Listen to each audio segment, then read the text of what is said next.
우리는 살아가면서 많은 경험들을 하게 됩니다. 즐거운 일도 경험하게 되고 또한 슬픈 일도 경험하게 되지만 특히 우리가 살아가면서 억울한 일을 많이 당할 때가 있습니다. 억울함을 당하게 되면 어떻게 대처해야 되는지 또 어떻게 살아가야 될지 고민에 빠지게 되기도 합니다.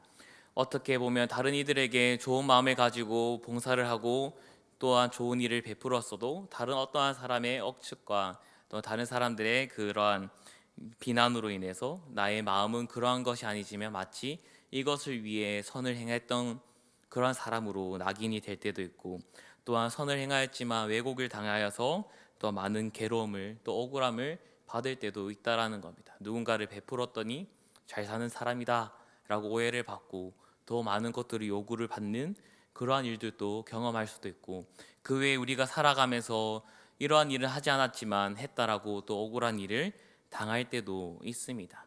이렇게 살아가면서 우리 그리스도인들은 이런 억울함을 당할 때 어떻게 해야 될까라는 고민을 빠지게 됩니다. 다른 이들처럼 그 억울함을 해소하기 위해 그 당사자를 찾아가서 따져야 되는지, 아니면 일일이 한 명 한 명씩 찾아가서 해명을 해야 되는 건지, 아니면 모르겠다 가만히 둬야 되겠는지, 이러한 고민에 빠지게 된다라는 겁니다.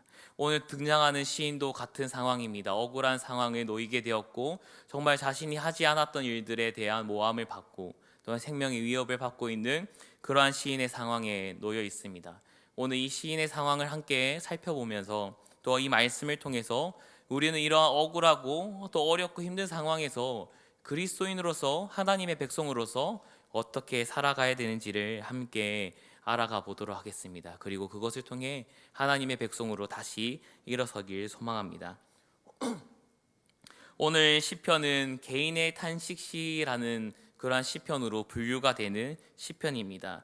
또한 다윗이 이렇게 개인적으로 하나님께 나아가서 자신의 어려움과 아픔을 하나님께 탄식하고 있는, 호소하고 있는 것을 보여주고 있습니다.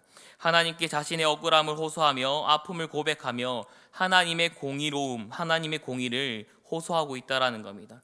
당시 이 시편이 쓰여져 있던 다윗의 여러 상황이 축축되어 있지만 대부분 어떠한 상황이냐면 사울에게 쫓기고 있을 때, 사울 왕에게 쫓기고 부당하게 모함을 당하고 있을 때 다윗이 이 시편을 썼을 것이다라고 지금 얘기를 하고 있습니다. 많은 분들이 이 상황을 자세히 보면 사울과 주변의 원수들은 다윗에게 누명을 씌우고 있습니다. 그리고 비방을 받게 하고 있습니다. 다윗은 이러한 비방과 누명을 통해서 억울한 일을 당하고 있고 또한 심지어 도망자의 신세까지 놓여지게 되었다라는 겁니다. 누명을 쓴 것도 억울한데 이제는 목숨까지 위태로워서 살기 위해 도망 다녀야 한다는 것은 다윗에게는 너무나 큰 시련이고 아픔이고 어려운 상황이었다라는 겁니다.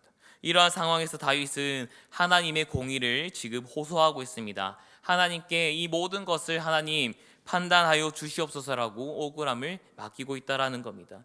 정확하게 얘기하면 하나님, 제가 이렇게 억울함을 받아야 하는 이유가 있습니까? 하나님 있다고 하면은 저의 모든 것들을 다 들춰보시고 판단하여 주셔서 가르쳐 주시옵소서라고 다윗은 고백을 하고 있습니다. 현재 다윗은 자신과 악인들이 동일하게 취급되는 일에 대해서 염려하고 있습니다. 제가 어찌 저들과 똑같습니까? 라고 합니다. 즉 다윗은 오늘 자신과 악인의 차이를 강조하면서 하나님의 판단을 요구하고 있습니다. 저자 다윗은 오늘 자신의 삶을 하나님께 맡기며 제가 이러한 삶을 살았습니다. 하나님, 이러한 삶을 살았습니다. 저의 이 삶을 판단하여 주시옵소서라고 얘기하며 자신의 가장 내밀한 부분, 안에 있는 부분을 남김없이 하나님 살펴주시옵소서라고 요청하고 있는 것입니다. 그렇다면 다윗은 도대체 어떠한 삶을 살았기에 이렇게 억울해하고 하나님의 판단을 요구하냐라는 겁니다. 첫 번째로 보면은 다윗은 자신은 완전함을 행했다고 고백합니다. 하나님, 저의 삶을 보았을 때 저의 삶은 완전함을 행하고 있습니다라고 고백합니다. 1절에서 3절까지 말씀을 함께 읽어보도록 하겠습니다. 내가 나의 완전함에 행하사오며 흔들리지 아니하고 여호와를 의지하여 싸우니 여호와여 나를 판단하소서. 여호와여 나를 살피시고 시험하사 내 뜻과 내 양심을 단련하소서. 주의 인자하심이 내 목전에 있나이다. 내가 주의 진리 중에 행하여. 아멘. 저자 다윗은 자신의 완전함을 행했다라고 얘기합니다. 쉽게 얘기하면 여호와여 나를 판단하여 주시길 바랍니다. 저는 완전함을 행하였습니다. 나를 살피시고 시험하시며 나의 뜻과 마음을 연단하셔서 저의 내부의 불순물을 찾아보시옵소서라고 얘기합니다. 하나님, 저는 완전함을 행했습니다. 하나님, 저의 내부, 저의 양심과 뜻을 연단하셔서 불로 끓으셔서 저에게 불순물이 나오는지 안 나오는지 한번 확인해 주시옵소서라고 고백을 합니다. 하나님 앞에 자신의 마음과 뜻을 연단하여 불순물이 있는지 확인해 달라고 요청하면서 자신의 완전함을 간곡하게 주장하고 있습니다. 어떻게 보면 우리는 이 부분을 통해서 다윗은, 이 시인은 교만하다라고 생각할 수도 있습니다. 그렇게 볼 수도 있습니다. 한편으로는 완전함을 주장하는 것이 시인이 자신은 죄가 없다라고 고백하는 것 같아 보이고 그렇게 생각할 수도 있습니다. 그러나 그러한 고백이 아니다라는 겁니다. 우리가 완전함을 행했다라는 것은 한편으로 죄가 없다라고 알 수도 있고 생각할 수도 있지만 성경에서는 그렇게 얘기하지 않습니다. 성경은 완전함을 죄가 없는 상태라고 말하지 않고, 완전하다라는 것은 죄를 짓지 않았다라는 것이 아닌 하나님과 관계 안에서 하나님께서 완전하다라고 인정해 주셨다라는 그러한 의미다라는 겁니다. 우리 사람이 완전하다라고 고백하는 것은 성경 인물 중에 완전한 사람은 한 분도 없습니다. 한 명도 없습니다. 그러나 그가 완전하다라고 얘기할 수 있었던 것은 하나님께서 인정해 주셨기 때문에, 하나님 알고 계시지 않습니까? 라고 다윗은 고백을 하고 있는 것입니다. 결국 죄가 있음에도 불구하고 하나님께서 완전하다고 인정하시고 품어주셨다라는 그 의미가 바로 완전함이라는 겁니다. 결국 다윗은 지금 자신이 완전함을 행하였다라고 고백을 하고 있습니다. 그리고 뒤에 이렇게 고백을 합니다. 뒤에 고백이 중요합니다. 흔들리지 아니하고 여호와를 의지하였습니다. 결국 그가 정말로 완전하였다라면 하나님을 의지하였다라고, 흔들리지 않았다라고 고백할 필요가 없습니다. 그는 완전했기 때문에 모든 걸 다 행할 수 있었다라는 겁니다. 그러나 그는, 다윗은 죄가 있음을 알고 있고 자기가 완전하지 않았다라는 것을 알고 있습니다. 그가 완전을 행할 수 있었던 이유는 어떠한 상황이 와도 흔들리지 않고 하나님을 의지하였습니다라고 고백합니다. 하나님만 바라보고 있는 나의 삶, 하나님 알고 계시지 않습니까? 하나님을 붙들며 의지함으로써 그 완전함을 누리며 살고 있었습니다라고, 하나님 저의 이 삶을 보시고 판단하여 주시옵소서라고 얘기합니다. 다윗은 이렇게 고백하면서 더 깊이 하나님께 고백을 합니다. 어떠한 고백을 하냐면, 하나님, 제가 이 하나님을 의지했던 것은 다른 어떠한 불순한 의도를 가지고 하나님을 의지한 것이 아닙니다라는 겁니다. 모든 문제를 해결하실 분, 모든 것을 판단하실 수 있는 지혜를 가진 분은 하나님밖에 없기에 제가 어떠한 상황이 와도 흔들리지 않고 하나님을 붙들었습니다. 하나님을 의지하였던 저의 마음, 하나님 연단하여 주셔서 저의 불순물이 있는지 확인하여 주시고 판단하여 주시옵소서라고 다윗은 부르짖고 있는 것입니다. 시인은 자신이 지금 주어진 억울하고 힘든 상황을 고하며 이 모든 상황이 자신이 잘못해서 일어난 상황이 아님을 하나님 아시지 않습니까? 라고 고백하며 하나님께 판단을 구하고 있다는 겁니다. 세상 사람들이, 주변의 원수들이 자신을 모함하고 누명을 씌우고 죽이려고 하더라도 하나님은 아시지 않습니까? 라고 고백을 하며 이 모든 억울한 상황을, 자신의 삶을 하나님께 고백하며 판단을 요청합니다. 그리고 3절에 이렇게 얘기합니다. 다윗은 늘 주의 인자하심이 내 목전에 있는 것처럼 살았습니다라고 고백을 합니다.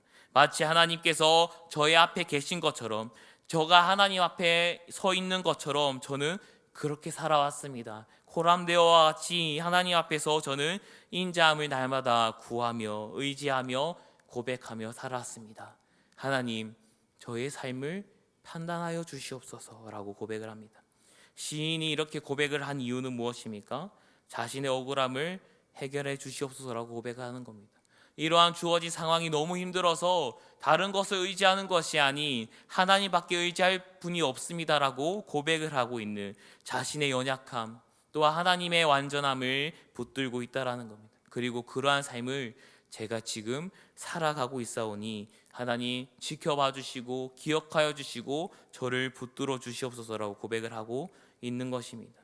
시인은 자신의 억울함, 자신의 처한 이 상황이 자신의 잘못이 아님을 고백합니다. 오히려 하나님 아시지 않습니까? 하나님 의지합니다. 저를 붙들어 주시고 판단하여 주시옵소서라고 떳떳하게 고백하고 있는 것입니다. 오늘 우리의 삶 또한 이 다윗의 고백처럼 하나님만 의지하고 하나님께 나의 삶을 판단하여 주시고 나의 모든 어려움 하나님 알고 계십니다. 도와주시옵소서라고 고백할 수 있는 그 삶이 우리 성도님들에게 주어지기를 간절히 소망합니다. 두 번째로 시인은 이 삶을 고백하며 억울함을 호소하고 있습니다. 두 번째 시인은 자신은 하나님을 섬기는 자였다라고 고백을 합니다. 섬기고 있는 자입니다라고 고백을 하며 하나님, 제가 하나님을 섬기고 있는 자로서 이러한 상황 억울합니다라고 고백을 합니다. 4절에서 8절까지 말씀을 함께 읽어보도록 하겠습니다. 허망한 사람과 같이 앉지 아니하였사오니 간사한 자와 동행하지도 아니하리이다. 내가 행악자의 집회를 미워하오니 악한 자와 같이 앉지 아니하리이다. 여호와여, 내가 무죄함으로 손을 씻고 주의 제단에 두루 다니며 감사의 소리를 들려주고 주의 기이한 모든 일을 말하리이다. 여호와여, 내가 주께서 계신 집과 주의 영광이 머무는 곳을 사랑하오니. 아멘. 오늘 다윗은 자신이 지금 이 세상을 살아가면서 하나님 앞에서 어떻게 살았음을 고백했고, 이제는 사람들 앞에서 사람들과의 관계 속에서 어떻게 지냈는지를 고백을 하고 있습니다. 하나님 앞에서 사람들과 어떠한 관계를 맺었는지, 하나님 앞에서 어떠한 삶을 살았는지를 고백하고 있습니다. 오늘 시인은 하나님의 백성으로서 하나님을 섬기는 모습을 보였다라고 고백을 합니다. 4절과 5절의 말씀처럼 그는 하나님의 백성으로서 허망한 사람과 같이 앉지 아니하였다라고 합니다. 간사한 자와 동행하지 않았다라고 합니다. 그리고 이렇게 얘기합니다. 행악자의 집회를 미워하였고 악한 자와 같이 앉지 않았다라는 것. 그들이 앉는 곳에 같이 앉지도 않았고 그들이 머무는 곳도 사랑하지 않고 미워하였다라는 겁니다. 그리고 거기서 멈추지 않습니다. 그는 이렇게 얘기합니다. 저는 하나님께서 창조하신 세상 가운데 하나님의 백성으로 세상의 악한 자들과 함께 있지 않았을 뿐만 아니라 이제 하나님의 백성으로서 하나님의 백성으로 살기 위해 오히려 하나님을 더욱더 찾았습니다라고 고백을 합니다. 나는 하나님, 저는 온전히 하나님 앞에서 회개하며 주님의 성소를 사모하며 예배를 드리러 더욱더 나아갔습니다라고 고백을 합니다. 악인들의 그 자리 집회를 사랑하여서 쫓는 것이 아니라, 나의 이익을 위해 그들을 찾는 것이 아니라, 그들이 나를 누명을 씌우고 그들이 나를 유혹하고 그들이 나를 뭐라 하여도 저는 그들을 미워하고 하나님을 사모하며 회개하며 예배의 자리로 더욱더 나아갔습니다라고 고백합니다. 더 나아가서 6절의 말씀에 보면 손을 씻고 주의 제단에 두루 다녔다라고 고백을 합니다. 이는 시인이 다윗이 항상 하나님 앞에서 자신의 죄를 회개하며 살고 있음을 고백하였고 하나님의 전에 가까이 하고 예배하였음을 뜻합니다. 또한 도망자의 신분으로서 그 전에 가까이 가지는 못하지만 하나님의 전을 더욱더 사모하고 바라보며 저의 마음을 그곳으로 향하게 하였습니다라고 고백을 합니다. 악인을 싫어하고 하나님의 백성의 삶을 사랑하고 있는 그 삶을 다윗은 고백하고 있다라는 겁니다. 이러한 시인의 고백을 보면, 다윗의 고백을 보면 시편 1편 복 있는 사람의 특징이 잘 드러난다라는 겁니다. 시편 1편의 1절과 2절 말씀을 보면 이렇게 나와 있는데요. 복 있는 사람은 악인들의 꾀를 따르지 아니하며 죄인들의 길에 서지 아니하며 오만한 자들의 자리에 앉지 아니하고 오직 여호와의 율법을 즐거워하여 그의 율법을 주야로 묵상하는도다 라고 다윗은 고백하며, 또한 시편 1편은 이렇게 고백하고 있다라는 겁니다. 시인은 복 있는 사람의 특징이 그 삶을 가르쳐주고 있다라는 겁니다. 다윗은 결국 이 복 있는 사람의 특징을 늘 지켜가고 살아가고 있다라는 것을 고백했다라는 겁니다. 시인은 시편 1편 3절에 나와 있는 것처럼 하나님께서 하나님을 찾고 율법을 사모하는 자, 하나님의 예배를 사모하는 자는 시냇가에 심은 나무와 같이 세우실 거라는 것을 그는 알고 믿고 있었다라는 겁니다. 우리가 살아가면서 하나님의 자리를 사모하고 예배의 자리를 사모하고 나아간다면 하나님께서는 우리를 시냇가에 심은 나무로 세우시겠다라는 겁니다. 히브리어 원어를 보면은 수로의 뿌리를 내린 나무와 같다라고 합니다. 수로의 나무의 뿌리를 내렸다라는 겁니다. 가만히 있어도 그 뿌리가 수로를 통과한다라는 겁니다. 결국 가만히 있어도 영양분을 공급할 정도로 하나님께서 날마다 함께하여 주신다라는 그러한 의미다라는 겁니다. 결국에는 다윗은 하나님을 사모하고 하나님의 삶을 살아갈 때 하나님께서 함께 하셨다라는 것, 함께 하고 계시다라는 것을 알고 있다라는 겁니다. 그것을 고백하고 있습니다. 하나님, 제가 이러한 삶을 살았으니 하나님 함께 하셨을 줄 믿고 함께 하실 줄 믿고 앞으로도 계속 함께 하실 줄 믿습니다. 그러니 저의 이 억울한 상황 하나님 다시 한 번 더 봐주시옵소서라고 고백을 하는 겁니다.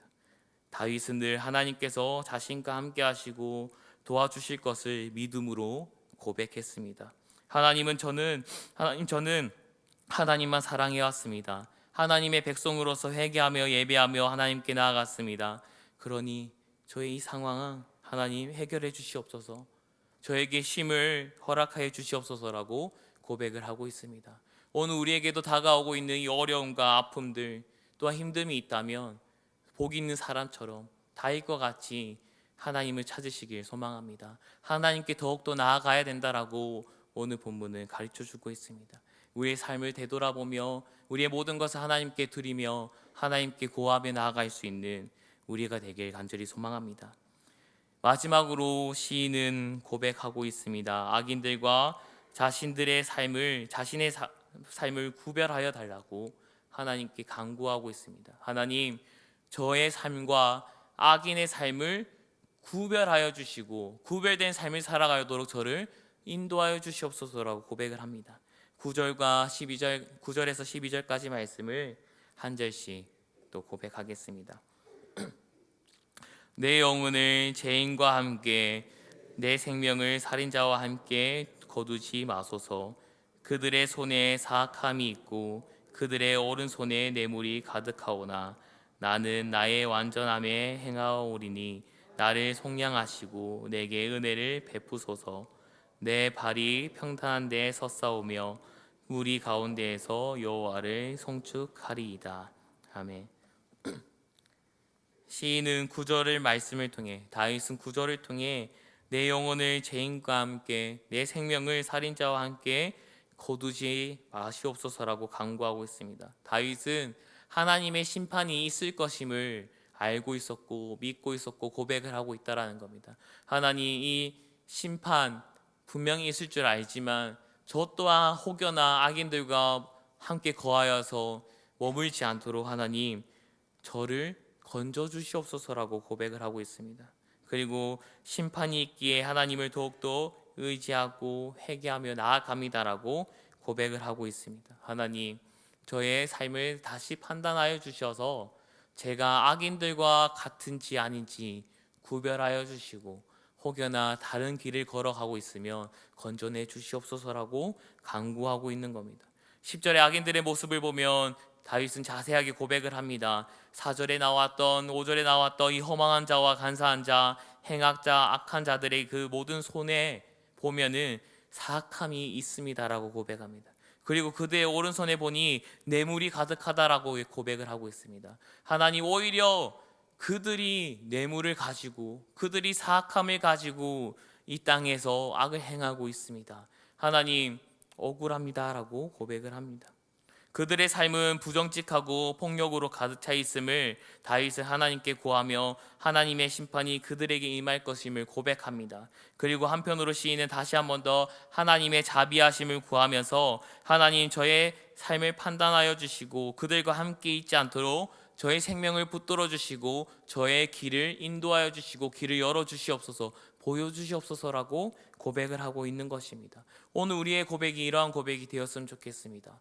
나는 하나님을 믿고 있으니 괜찮아, 다 끝났어가 아니라 그럼에도 불구하고 혹여나 우리가 또한 한눈을 팔아 그들의 길을 사모하고 그들의 길을 원하여서 따르지 않을까 두려워하는 마음으로 하나님 저의 삶을 다시 한 번 더 판단하고 구별하여 주셔서 건져 주시옵소서라고 기도할 수 있어야 된다라는 겁니다.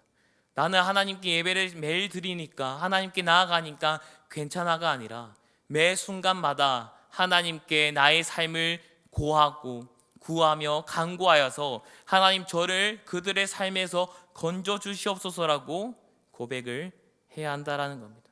다윗은 마지막으로 이렇게 고백을 합니다. 11절 12절에 보면 다윗은 하나님 이전에도 완전함을 행하여 주셨고 지금도 행하여 주고 계십니다. 또 이제 앞에 주어진 삶도 하나님의 의지하는 완전한 삶을 행하겠습니다라고 고백을 합니다.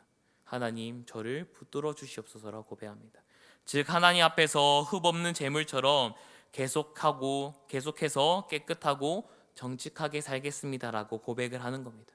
하나님 저를 구해 주시면 제가 이런 삶을 살겠습니다가 아니라 하나님께서 지금까지 저를 인도해 주시고 지금도 구해 주셨고 앞으로도 구해 주실 것을 믿고 나아가오니 하나님 저는 날마다 하나님을 의지하겠습니다. 하나님 은혜 없이는 살 수 없습니다라는 고백을 한다라는 겁니다. 결국에는 오늘 다윗은 자신의 억울함을 구하면서 또 하나님의 도움을 구하고 있다라는 겁니다.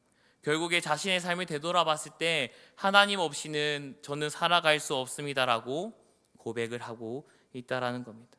이렇게 오늘 본문 말씀을 통해 다윗은 자신의 삶을 근거하여서 하나님께 고통 속에서 자신을 구속하여 주시고 긍휼을 베풀어 달라고 기도하고 있는 것입니다. 억울한 상황에서도 하나님을 찬양하겠다라고 고백하며 하나님의 향한 신뢰를 다윗은 보여주고 있다라는 겁니다. 오늘 본문에 나와 있는 다윗처럼 이 세상을 살아갈 때 하나님 말씀에 따라 살아가는 우리 그리스도인들은 핍박을 받기도 합니다. 또한 고통을 당하기도 합니다. 또 앞서 얘기했던 것처럼 억울하게 누명을 쓸 때도 있고 친했던 사람에게 배신을 당할 때도 있습니다. 악한 자들이 많은 곳에서 신의를 지키고자 또한 선을 행하고 나아가는 것은 너무나 힘들다라는 겁니다. 정말 악한 사람들 앞에서 하나님의 믿음을 지키고 신의를 지키고 나아가는 것은 너무나 힘들다라는 겁니다. 그러나 오늘의 다윗은 이렇게 고백합니다. 그들이 괴롭히더라도 억울한 상황이어도 그들의 길을 걸어서는 안 됩니다라고 얘기합니다. 그들을 멀리 해라라고 얘기합니다. 악인들과 함께 하지 말라라고 합니다. 자신의 눈앞의 이익, 조그마한 오해를 풀기 위해 나의 상황을 조금 더 숨통을 트이기 위해 그 앞에 있는 악인들의 자리를 사모하지 말라라는 겁니다. 억울함을 풀기 위해 그들과 똑같이 하지 말고 억울하고 힘들수록 하나님의 사람으로서 더욱더 일어서라라고 합니다. 6절에서 8절 말씀처럼 하나님께 더욱더 나아가고 예배 자리에 더욱더 나아가고 하나님께 더욱더 간구하면서 나를 건져 주시옵소서라고 기도해라라고 얘기를 합니다. 그리고 마지막으로 다윗은 그 삶을 살아가면서 그 모든 억울함들을 하나님께 맡겨드려라, 하나님의 판단에 맡겨드려라라고 고백을 합니다. 하나님께서는 완전한 자의 손을 잡아주시고 하나님의 백성의 손을 들어주신다라고 다윗은 고백합니다. 그 완전한 자가 바로 하나님을 의지하는 자가 완전한 자다라고 고백을 합니다. 결국 하나님을 의지하는 자, 하나님께 나아가는 자, 하나님께서 붙들어 주시고 우리의 억울함을 풀어주신다라는 겁니다. 말씀을 맺겠습니다. 다윗의 고백은 오늘 억울함을 겪는 우리에게 큰 위로와 도전을 줍니다. 신앙생활을 하다 보면 우리도 뜻하지 않게 누명을 쓰거나 정직하게 행동하다가 오히려 손해를 보고 억울한 일을 겪을 때가 많습니다. 세상을 바라보면 부정직한 사람들이 오히려 성공하는 그러한 모습을 보며 낙심할 때도 있다라는 겁니다. 그러나 하나님께서는 오늘 본문 말씀처럼 의로운 재판장이 되어주셔서 모든 것을 판단하여 주신다라고 말씀하십니다.